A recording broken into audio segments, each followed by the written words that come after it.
그래서 나는 어제도 너와 함께 했고 지금 이 순간에도 너와 함께하며 내일뿐만 아니라 영원토록 너희들과 함께 한단다.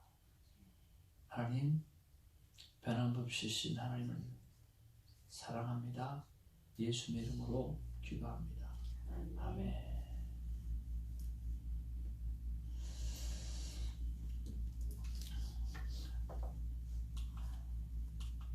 오늘 하나님의 귀한 말씀은 사무엘상 13장부터 14장 23절까지입니다. 오늘 묵상할 말씀은 우리 13절부터 23절까지가 되겠습니다. 본문이 조금 길지만 여러분 하나님의 말씀을 늘 곱씹으셔서 저와 여러분의 가슴 속에 새겨지는 시간이 되어주기를 바랍니다. 조금 빠른 템포로 보도록 하겠습니다.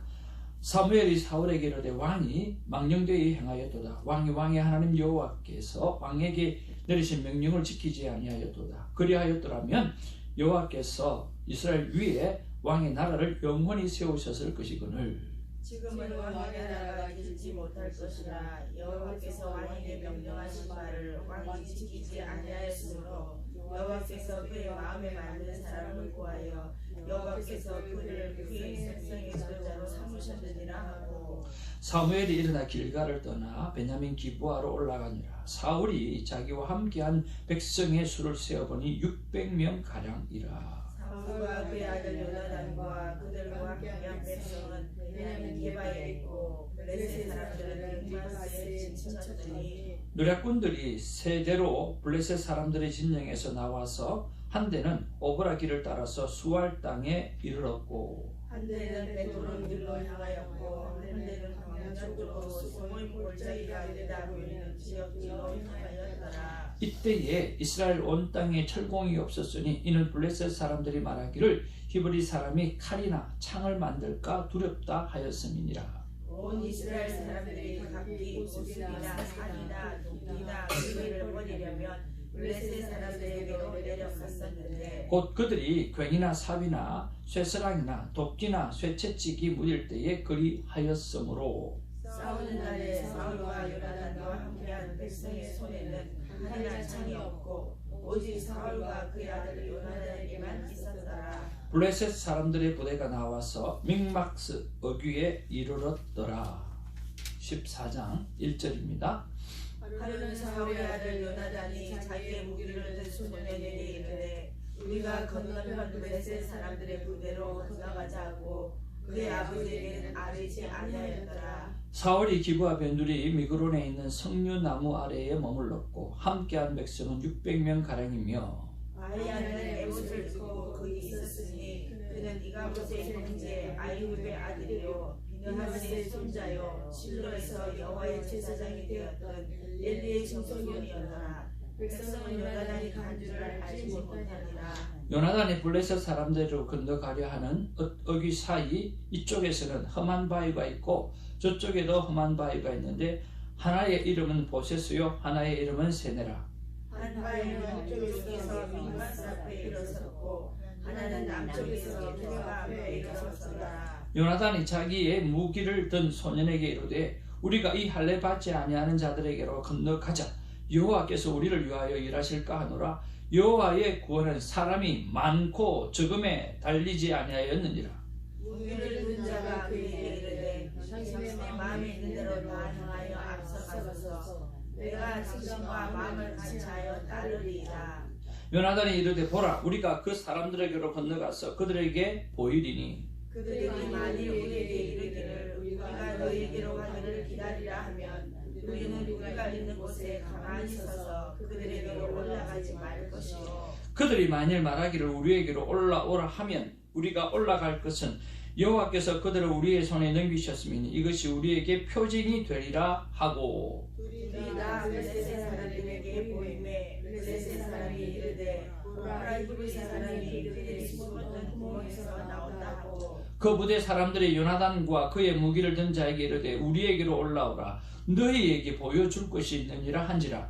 요나단이 자기의 무기를 든 자에게 이르되 나를 따라 올라오라 여호와께서 그들을 이스라엘의 손에 넘기셨느니라 하고 요나단이 손발로 올라갔고 그 무기를 든 자도 따랐더라. 블레셋 사람들이 요나단 앞에서 엎드러짐에 무기를 든 자가 따라가며 죽었으니 요나단과 그 무기를 든 자가 반나절 가리 땅 안에서 처음으로 쳐 죽인 자가 20명 가량이라. 그들에 있는 징령과 모든 백성들이 공포에 들었고 무대와 노략꾼들도 들었으며 땅도 진동하였으니 이는 큰 떨림이었더라. 베냐민 기브아에 있는 사울의 파수꾼이 바라본즉 허다한 블레셋 사람들이 무너져 이리저리 흩어지더라.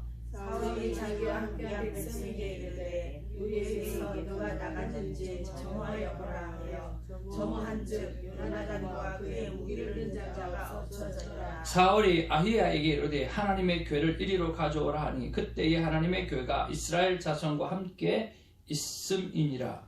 사울이 제사장에게 말할 때에 블레셋 사람들의 진영의 소동이 점점 더한지라. 사울이 제사장에게 이르되 내 손을 보라 하고 사울과 그와 함께한 모든 백성이 모여 전장에 가서 본즉 블레셋 사람들이 각각 칼로 자기의 동무들을 침으로 크게 혼란하였더라. 전에 블레셋 사람들과 함께하는 히브리 사람이 사방에서 블레셋 사람들과 함께 진영으로 왔더니 그들이 돌이켜 사울과 요나단과 함께한 이스라엘 사람들과 합하였고 에브라임 산지에 숨었던 이스라엘 모든 사람도 블레셋 사람들이 도망함을 듣고 싸우러 나와서 그들을 추격하였더라. 여호와께서 그날에 이스라엘을 구원하심으로 전쟁이 베다웬을 지나니라. 아멘. 우리 앞뒤 좌우로 보시면서 반갑습니다. 사랑합니다. 인사하겠습니다.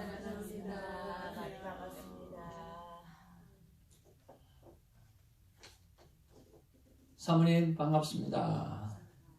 이렇게 모세와 같이 하는 얼굴을 이렇게 보이셔서 예배당이 훨씬 밝아진 것 같고 감사하고 우리 전도사님 살아서 이렇게 볼 수 있어서 너무 감사를 드리고요. 정말 감사를 드립니다.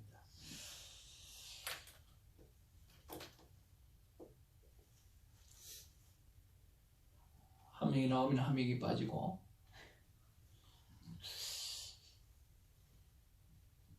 출석이 다 좋으면 참 좋겠는데 그렇죠?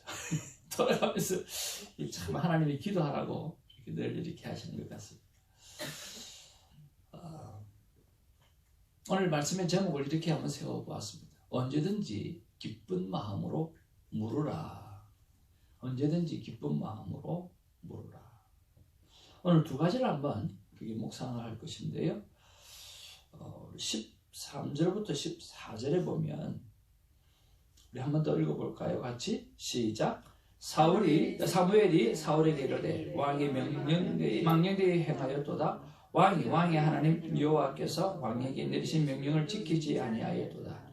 그리하였더라면 여호와께서 이스라엘 위에 왕의 나라를 영원히 세웠을 것이거늘 지금은 왕의 나라가 길지 못할 것이라. 여호와께서 왕에게 명령하신 바를 왕이 지키지 아니하였으므로 여호와께서 그의 마음에 맞는 사람을 구하여 여호와께서 그를 그의 백성의 지도자로 삼으셨느니라 하고 라고 말씀하고 있습니다. 사무엘이 사울을 향한 평가입니다. 왜 사무엘이 사울을 향해서 그렇게 말했을까요? 그리고 사울은 왜 그렇게 오늘 하나님의 말씀을 지키지 못했을까요? 여러 가지 상황들이 있었습니다. 부득이하여 어쩔 수 없이 라고 하는 변명을 주르륵 널어 놓았습니다. 그러나 핵심을 바라보면 무엇입니까? 오늘 아담과 하와처럼 하나님의 말씀을 분명하게 기억하지 않고 있었다라고 하는 것입니다. 두 번째는 하나님의 말씀을 가볍게 생각하고 있었다라고 하는 것입니다. 세 번째는 뭐냐고 하면 참 중요한 일인데 우리는 위기를 만날 수가 있습니다. 그렇지 않아요? 심한 갈등도 할 수 있습니다. 지금 당장 어떻게 해야 될지 모를 때가 있습니다. 그럴 때 우리가 해야 될 일은 무엇입니까? 저지르는 것이 아니라 하나님 앞에 물어보는 것이었습니다. 오늘 사울이 가장 잘못한 것이 무엇이냐고 하면 하나님께 묻지 않았다라고 하는 것입니다. 그러면서 우리는 왜 하나님께 묻는 게 그렇게 힘이 들고 잘 묻지 않는가라고 하는 것에 대해서 우리가 한번 묵상해 보았으면 좋겠습니다. 오늘 그것에 대해서는 조금 이따가 다시 한번 살펴보기로 하고요. 그리고 15절 말씀으로 같이 한번 가보기를 원합니다. 15절 말씀 읽어보겠습니다. 시작. 사무엘이 일어나 길갈에서 떠나 베냐민 기브아로 올라가니라. 사울이 자기와 함께한 백성의 수를 세어보니 600명 가량이라 그랬습니다. 오늘 우리가 사무엘과 사울을 바라보면서 참 아름다운 멘토요, 아름다운 멘티다라고 그렇게 생각하며 묵상을 했었습니다. 그런데 오늘 본문의 말씀에 보니까 그런 멘토와 오늘 결별이 되어지는 그런 상황이 되어졌습니다. 여러분, 하나님 앞에 우리는 늘 잘못할 수도 있고 또 우리가 살아가다 보면 늘 잘못하고 살아갑니다. 그리고 사랑하는 멘토와 오늘 결별을 할 때도 오겠죠.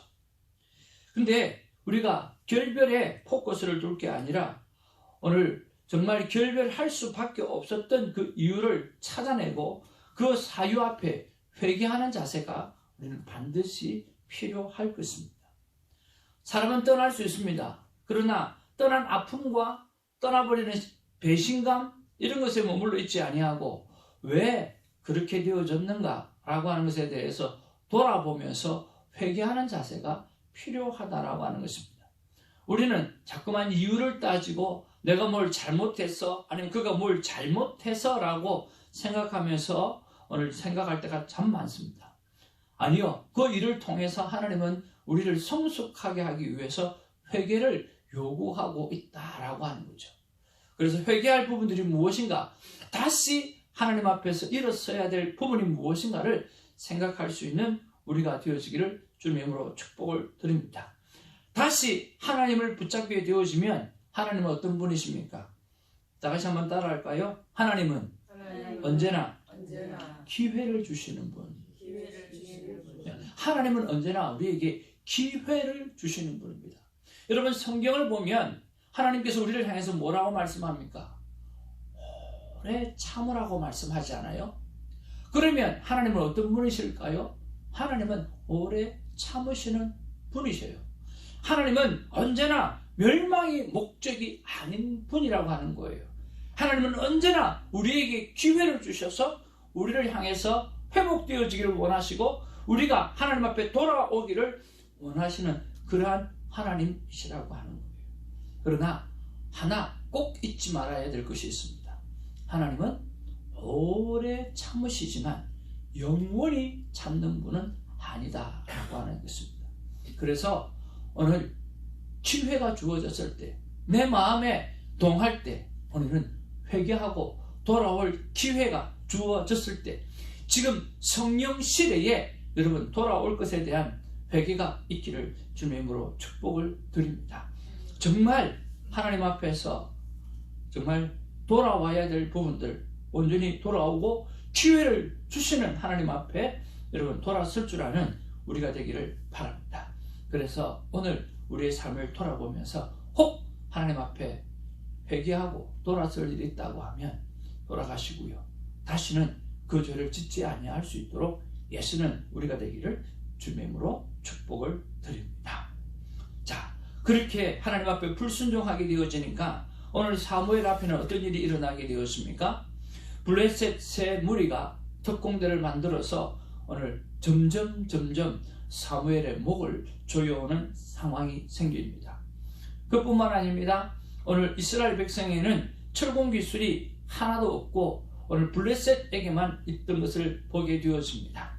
평소에 블레셋에 가서 그런 기술을 배워왔더라면 참 좋았을 텐데 그렇게 하지 못하고 블레셋의 지혜에 의해서 그렇게 되었는지는 모르겠지만 이스라엘 백성은 그것을 배우려고 하지 않아서 지금 손에는 뭐밖에 없어요?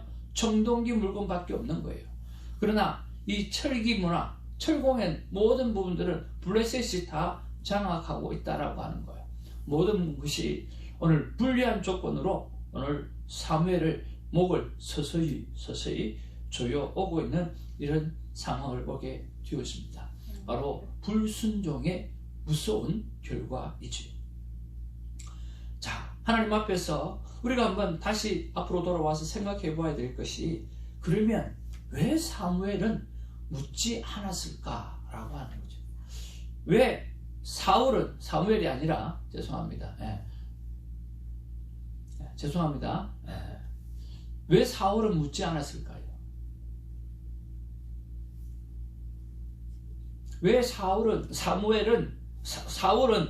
물어보는 기도를 하나님 앞에 하지 않았을까요? 그 성이 다 사자로 시작해서 영 그렇네요, 그렇죠? 큐티를 안 해가지고 사울은 큐티를 잘 안 했어. 왜 사울은 물어보는 기도를 하지 않았을까? 여러분은 물어보는 기도를 잘 하시나요? 잘 안 하시죠? 뭘 하나님 앞에 묻는 거 잘 하시는 분? 그러세요? 이야, 역시 사모님 내공이 세시군요. 모르는 게 많아서, 모르는 게 많으면 물어보는 게 제일 최고죠. 저도 어릴 때 아마 그게 제가 큐티 사역을 하는데 도움이 되는 것 같아요. 저는 어릴 때 묻는 걸 되게 잘했어요. 뭐가 그리 궁금한지요. 교회 오니까 궁금한 게 되게 많더라고요. 그래서 심심하면 전도사님 붙잡고, 심심하면 목사님 붙잡고 자꾸만 물어봤거든요. 물어보니까 하나씩 더 얻는 게 있더라고요. 그래서 내 지식에다가 플러스 알파가 되어지는 거죠. 여러분, 하브로타 교육은 묻는 교육이군요. 지난번에도 말씀드렸지만, 한국 도서관에 가면 제일 많은 게 우리 사모님 이름이에요. 정숙 사람. 한국 도서관에 가면 전부 다 벽에다가, 그 다음에 천장에다가 정숙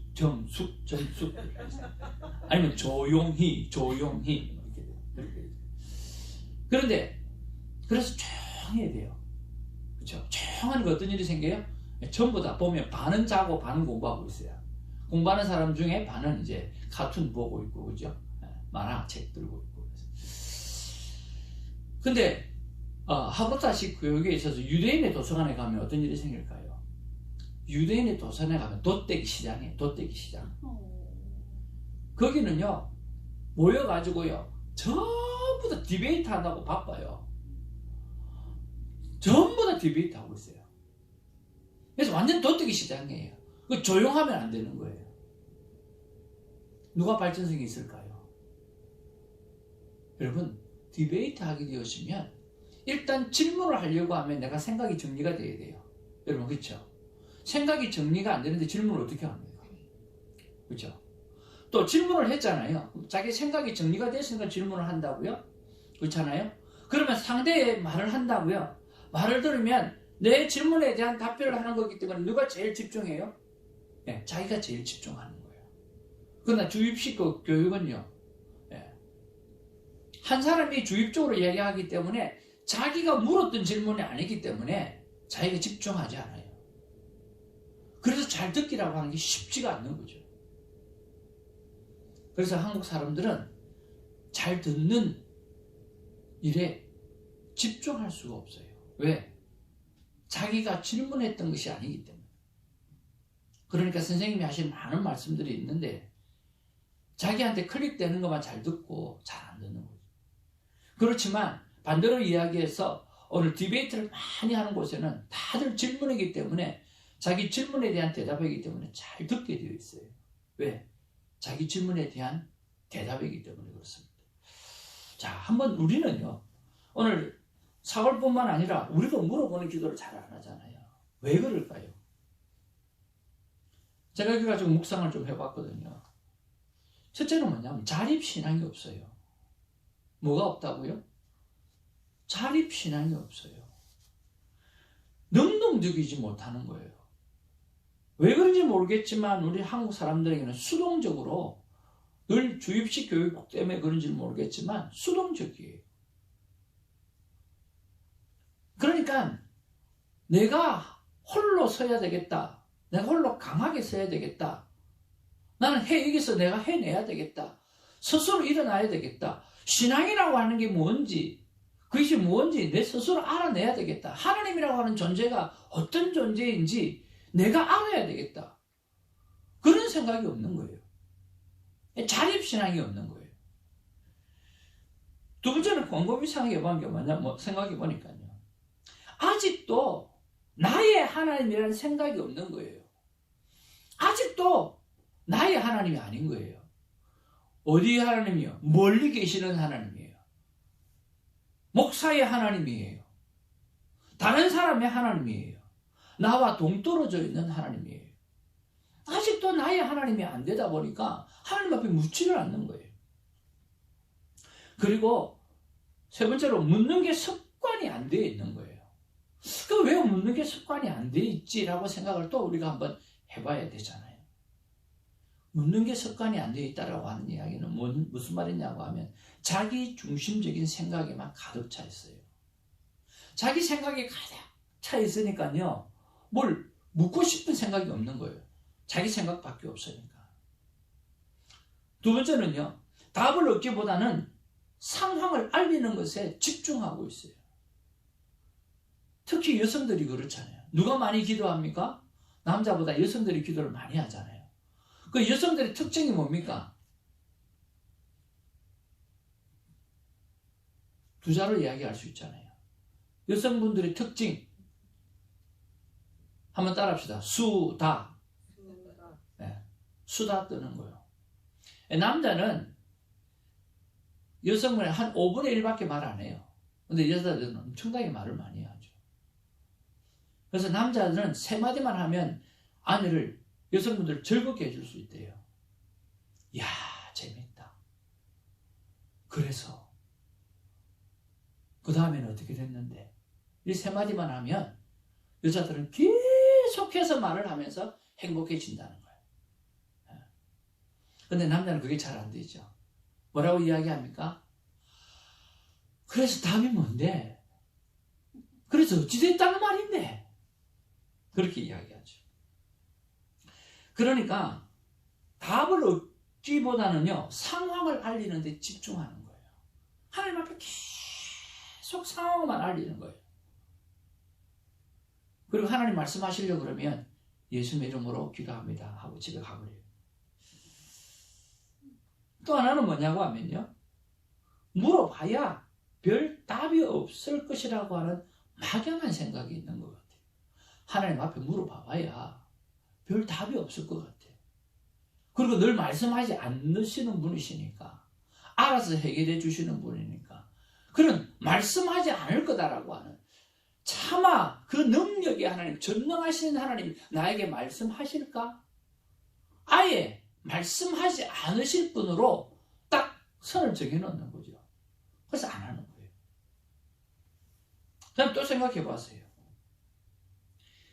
답을 들으면 내가 뭘 해야 하는 부담감이 생길 것이라고 하는 막연한 생각이 또 있는 것 같아요. 물어보면 하나님이 날 보고 뭐 하라 할까 봐 이 겁이 나는 거예요. 여러분 잘 알다시피 수련회 가가지고 부모와 자식들이 다 함께 가가지고 큰 은혜를 받았어요. 그래서 마지막에 목사님이 하나님 앞에 선교사로, 하나님 앞에 목회자로 서원할 사람 손 들으라고 하니까 아이들이 은혜 다 받고 손 다 드니까 옆에서 엄마가 손 잡아 땡기대는데 뭐 어떻게 해요? 은혜 받는 거는 좋은데 선교사 되는 건 싫고, 은혜 받는 건 좋은데 목사는 되면 안 되는 거야. 그러니까 이게 뭘 기도를 하거나 하면 하나님 뭐 시킬까 봐 저 아프리카 외지나 어디를 선교사로 떠나라라든지 아니면 죽을 고생시킬까 싶어가지고 기도하고 응답 듣기 전에 끝내버리는 거지. 마지막에는요, 아마 이게 제일 좀 가슴에 와닿는 것 같아요. 아무 생각이 없어요. 그냥 아무 생각이 없어요. 그냥 넋두리하고 가는, 아무 생각 없는 거예요. 물어볼 생각도 없고 물어봐야 되는 생각도 없고 그냥 한탄만 하고 한숨만 내쉬고 아무 생각 없이 가는 거예요. 여러분 어떻습니까? 저는 그런 생각을 해봤는데요. 동의가 되시는 줄 모르겠는데요. 도무지 자립심이 없고요. 아직도 나의 하나님이 아니라고 하는 생각이 있고요. 묻는 게 습관이 안 되어졌는데 왜 그러냐고 하면 자기 생각으로 가득 차 있고 답을 얻기보다는 상황을 알리는 것에 집중해야겠고 물어봐야 별 대답이 없을 것 같다는 막연한 생각이 있고 답을 들으면 내가 뭘 해야 되는 부담감이 있을 거라고 하는 막연한 생각이 있고 아무런 생각이 없이 그냥 넋두리만 하고 싶고 그래서 속이 후련해지고 그것으로만 만족해하는 그런 것 같아요. 그런데 여러분 바꾸어서 하나님이 진정으로 원하는 신앙생활이 뭘까라고 하는 거예요. 여러분 하나님이 정말 원하시는 신앙생활이 뭘까요? 저는 하나님께서 수동적인 신앙생활을 하기를 원하지 않는다고 생각해요. 하나님은 능동적으로 신앙생활하기를 원하신다고 생각을 합니다. 제가 8년을 섬겼던 목사님께서 미국에서 목회를 하시면서 저희 집에 살았던 전도사님이 그 교회를 섬겼거든요. 근데 하루는 제 듣기 좋아라고 제게 이런 이야기 하더라고요. 목사님 박 목사님께서요, 제가 그 교회 전도사로 8년 섬겼거든요. 한국에 있을 때. 이런 말씀을 하시더라고요. 그때 손태정 전도사는 항상 일을 찾아서 했다. 그러면서 너희들도 일을 좀 찾아서 해라. 그런 이야기를 했다라고 하는 거예요. 저는 하나님께서 우리로 하여금 수동적으로 신앙생활하기를 원하지 않는다고 생각해요. 하나님께서 우리의 형상대로 사람을 만드셨을 때 뭐라고 말씀하셨습니까? 다스리게 하자라고 했어요. 하나님이 만드신 세상을 다스리게 하자라고 말씀하셨어요. 그 능동적인 것을 요구하고 있는 거예요. 하나님께서 우리에게 자유의지를 주셨다라고 하는 것은 능동적인 신앙생활을 요구하고 있다라고 하는 거죠. 여러분 수동적인 신앙생활이 아니라 능동적인 신앙생활을 감당하는 저와 여러분 되기를 주님으로 축복을 드립니다. 그리고 두 번째는요, 하나님은 기도라고 하는 특권을 주셨잖아요. 그건 무슨 말입니까? 하나님께서 물어보라고 기도를 주신 거예요. 다른 존재들에게는 물어보라고 특권을 주지 않았어요. 그러나 사람에게는 물어보라고 기도라고 하는 특권을 주셨다라고 하는 거예요. 왜? 우리는 만물의 영장이니까.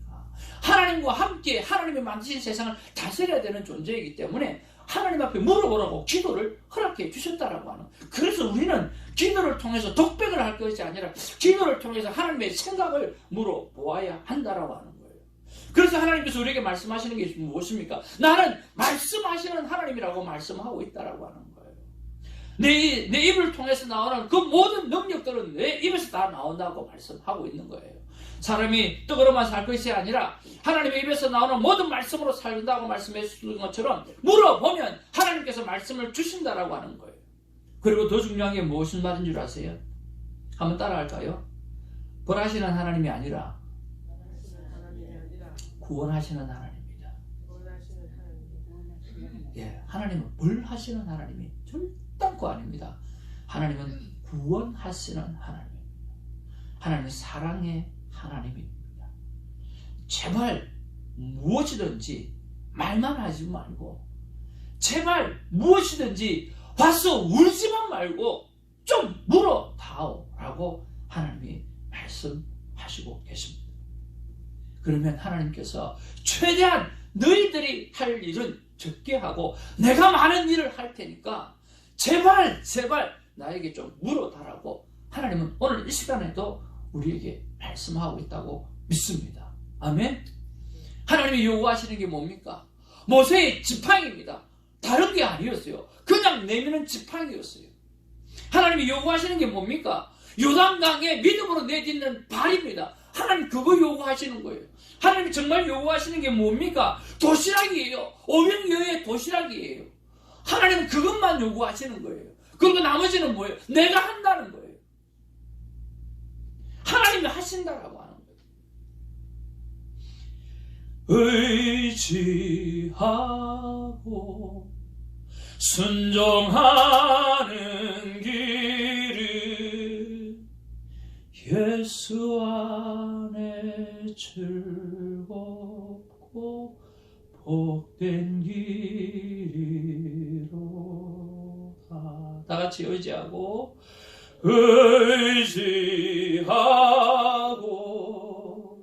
순종하는 길은 예수 안에 즐겁고 복된 길이로다.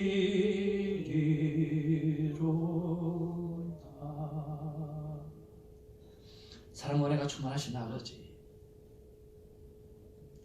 의지하는 것 그리고 순종하는 것은 예수님 안에서 즐겁고 복된 길입니다. 하나님 그렇게 말씀해 주셔서 너무 감사합니다. 제발 플리즈 제발 말만 하지 말고 제발 내 앞에 와서 울지만 말고 원망만 하지 말고 좀 물어다오.